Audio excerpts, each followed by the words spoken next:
Hey y'all, Bill the How-To Guy here. Feel free to subscribe at youtube.com/Bill the How-To Guy because Bill will show you how to. Hey y'all, Bill the How-To Guy here. Now, if you wondered how to purchase precious metals, how to buy silver, how to buy gold, and it's a recent trend, not so recent. I mean, it's been going on forever, but throughout the past few years, because of inflation at a high level just being the value of the dollar getting less and less, and a quick way, without going into a lot of details, to visualize inflation is go to your grocery store, go to your fast food restaurant. Notice how many dollars that same item cost a few years back and then what it costs today.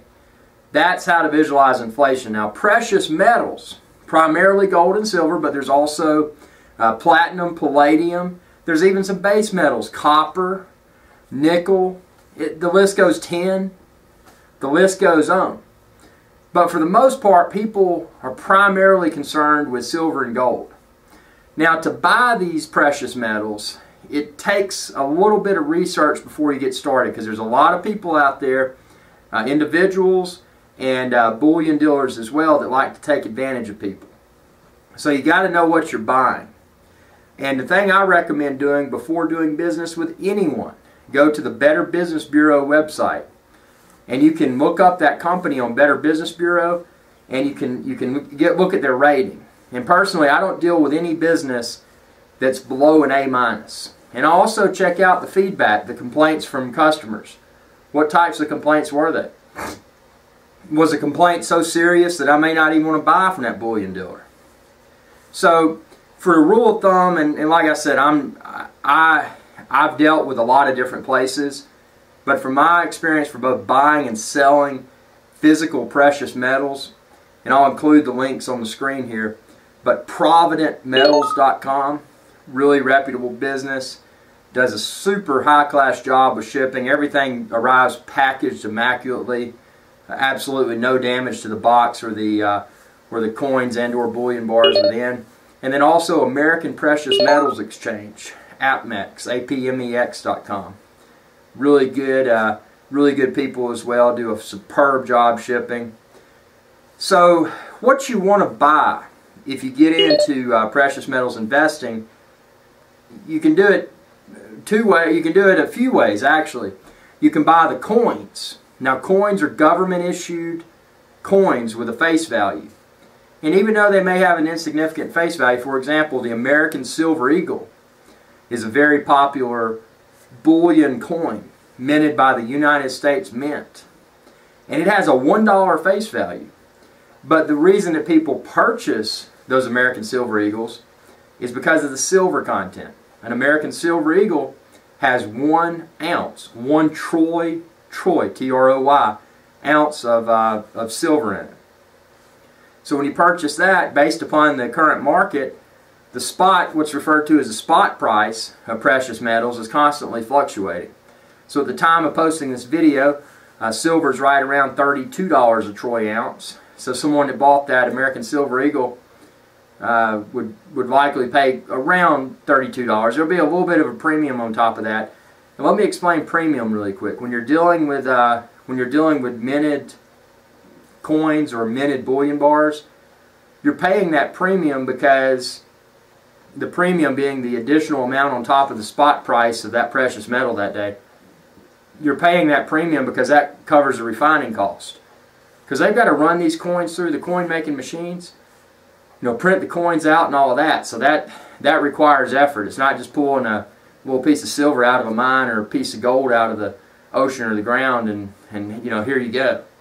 So keep in mind, now some coins though, and this is where I want to get more in depth, but not too in depth. This is a high level video for getting started with buying precious metals. So for the most part, if you want to do coins, my personal recommendation is to stick with American Silver Eagles, Royal Canadian Mint maple leafs. They also contain 1 troy ounce of silver. Something just to put in there, and I don't want to get overly technical, but the Royal Canadian Mint maple leaves they contain 1 troy ounce of .9999. That's 49 fine silver. The American Silver Eagle contains 1 troy ounce of .999, 999 fine silver. Not that it is a difference, but it's not a huge difference. But that's an advantage to going with the Royal Canadian Mint over the American Silver Eagles. Now those, for most bullion investors, people buying physical silver, those two coins should be well accepted by people everywhere. So say you bought silver at around $32, and spot price is around $32. You may pay $33 or $34 for a coin because you're getting that premium that we talked about on top of the spot price. Say you held it for a few years or whatever, and let's say silver really breaks out. Silver goes to $200 a troy ounce. You could then turn around and sell those coins. They're very liquid because bullion dealers everywhere recognize American Silver Eagle, recognize Royal Canadian Mint, Maple Leaf. So those two coins will be should be very well accepted by people everywhere. So if you need to cash in, get paper dollar in exchange for those precious metals, they should be easy to get rid of. Now some coins have more of a premium, and these coins that have more of a premium, even though they're bullion coins that contain 1 ounce of silver, they're referred to as numismatic coins. Now a numismatic coin is a collector's coin. So certain bullion coins, and even though they're not ultra collectible rather, certain coins such as the Chinese panda, that's minted over in China, those are highly desired by both collectors and bullion investors. So the spot price, the premium over spot price for Chinese pandas can often be a lot more significant than the premium over spot for an American Silver Eagle or Royal Canadian Mint Maple Leaf. Spot price for the Maple Leaf and the American Silver Eagle is usually really low.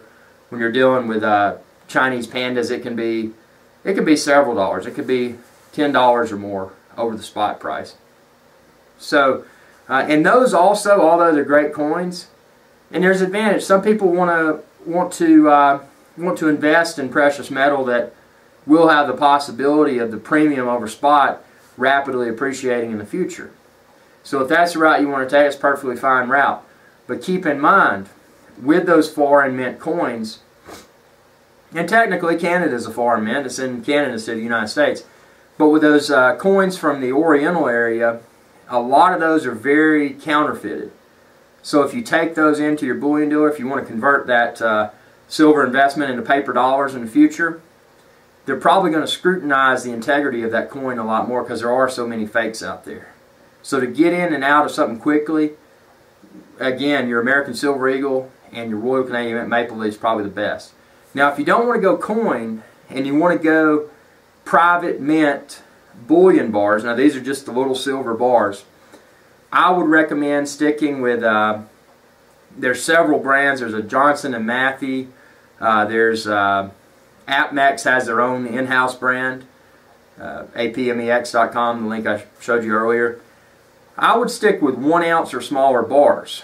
Now the reason being is that when and if the price of silver goes through the roof, that smaller denomination bar will be, you'll have a better time selling it. Your target audience will be bigger. So for example, someone today had a kilo gold coin or kilo gold private mint bullion.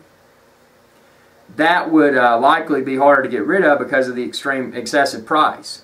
Your average Joe on the street's not going to have that many thousands of dollars to spend on a coin. However, average Joe on the street probably has $32 or whatever the spot price of silver is for that 1 ounce coin. And if silver really goes through the roof, you may want to buy fractional silver. There's fractional ounce silver coins out there from the various government mints as well as the various private mints. And so it's really just a matter of how you want to do it. And then the other advantage to, well, the disadvantage to going fractional is that typically, and this holds true for both silver and gold, if you're going fractional ounce, the premium's usually higher.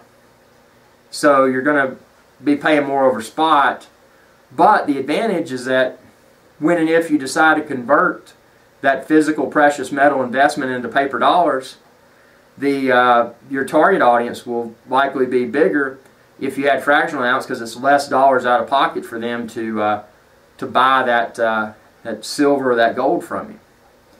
So there's no true science to this, and the reason that people, and this is just a quick look back, if you look at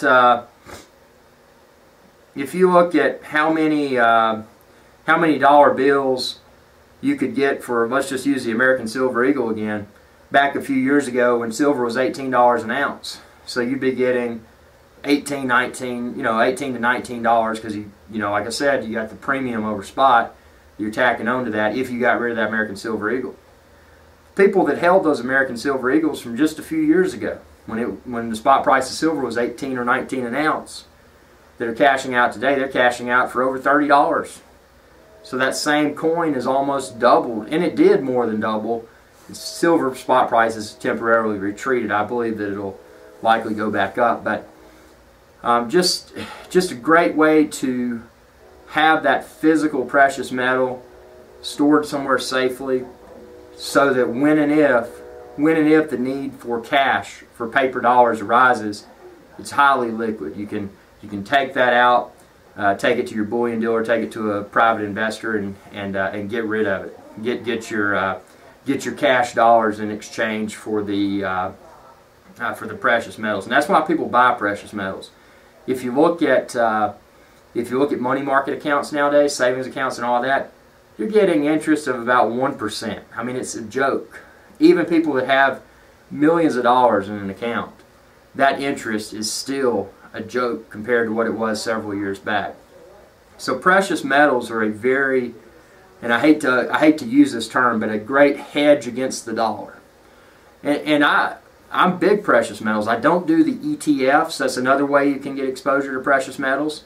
ETFs are exchange traded funds. They basically trade like a stock. I personally steer clear of those because I believe there's way too much manipulation.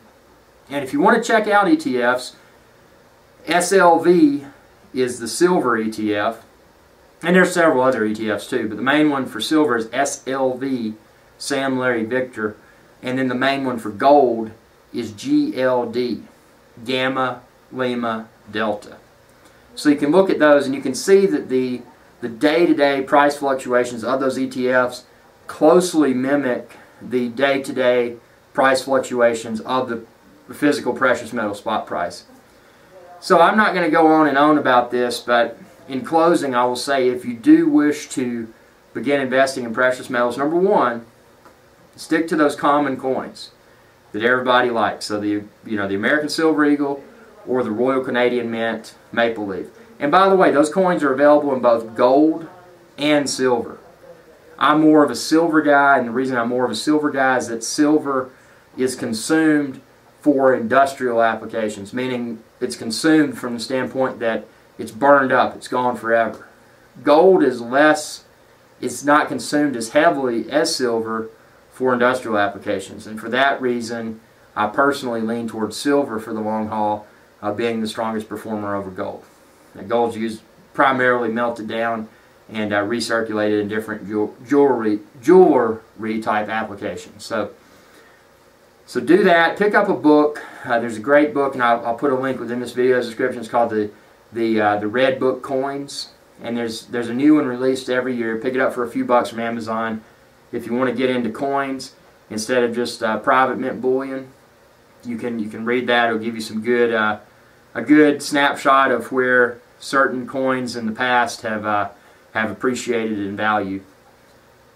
And most importantly, only put in what you expect to lose, because even though the price of precious metals throughout the past few years seems to be on a bullish run up, there's nothing to say that the economy could not recover and then the value of metals go down. So only put in what you would be willing to lose. But it is a great way, at least in this current economy, to hedge against the dollar and to hopefully produce a greater value in the future. But thanks for tuning in. Feel free to subscribe if you haven't already. It's youtube.com/Bill the How To Guy. and y'all have a good day.